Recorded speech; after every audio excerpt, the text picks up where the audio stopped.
आपको एक बात ये भी मैं बता दूं, अभी 18वीं सदी की बात है। 18वीं सदी में अमेरिका का सफ़र करने वाले एक साइंसदान ने एक नई चीज़ का इंकशाफ किया। अटलांटिक ओशियन में या समंदर के एक हिस्से में एक ऐसी जगह है जो बिल्कुल ही डार्क है, डार्क स्पेस उसको कहते हैं, यानी वहाँ रोशनी बिल्कुल नहीं, सूरज की एक किरण भी वहाँ नहीं आती, इतना वहाँ पर, इतनी वहाँ तारीकी है। ये कब? 18वीं सदी में, यानी आज से 200 साल पहले की बात है। उसने इंकशाफ किया, दुनिया को बताया, मैंने एक ऐसी जगह देखी, बहुत ही डार्क है, बहुत अंधेरा है। वो जब वापस आया तो उलमाए रब्बानी ने सूरह नूर की कुरानी आयतें पढ़ी। अल्लाह फरमाता है कि इज़ा अखरज यदहु लम यकद यराह वमन लम यजअलिल्लाहु लहू नूरन फमा लहू मिन नूर। अल्लाह फरमाता है हमने कायनात में एक ऐसी जगह रखी है कि उस पर अंधेरियों पर अंधेरियां हैं, अगर तुम हाथ भी निकालोगे तो हाथ भी नजर नहीं आएगा, हाथ भी नजर नहीं आएगा। ये कहाँ का?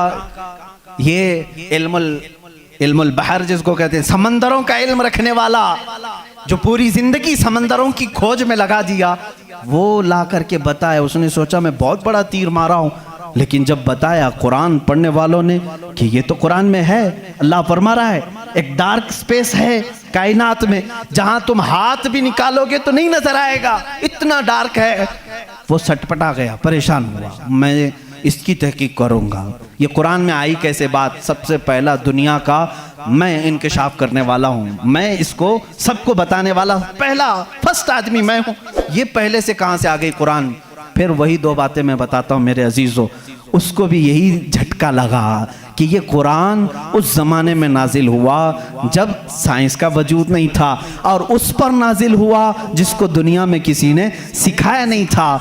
बाद में फिर उसने ये सोचा शायद हो सकता है प्रॉफेट मोहम्मद सल्लल्लाहु अलैहि वसल्लम समंदरों का सफ़र बहुत करते होंगे, उनके समंदरों के सफ़र में शायद कभी ये जगह आ गई होगी, इसलिए उन्होंने अपने मन से कुरान में ये लिख दिया होगा।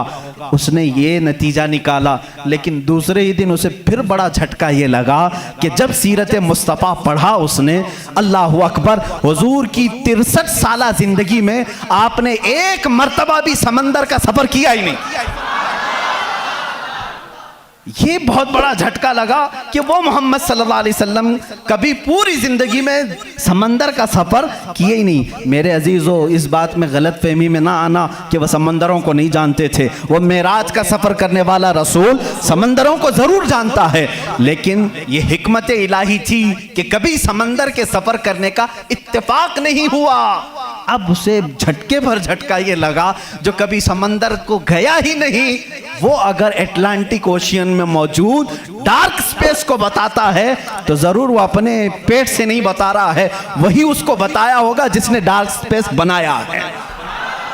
यही अल्लाह रब्बुल इज्जत के वहदानियत की निशानियां हैं, उसके वजूद की निशानियां हैं। कुरान पढ़ो, इसमें बहुत सारी चीजें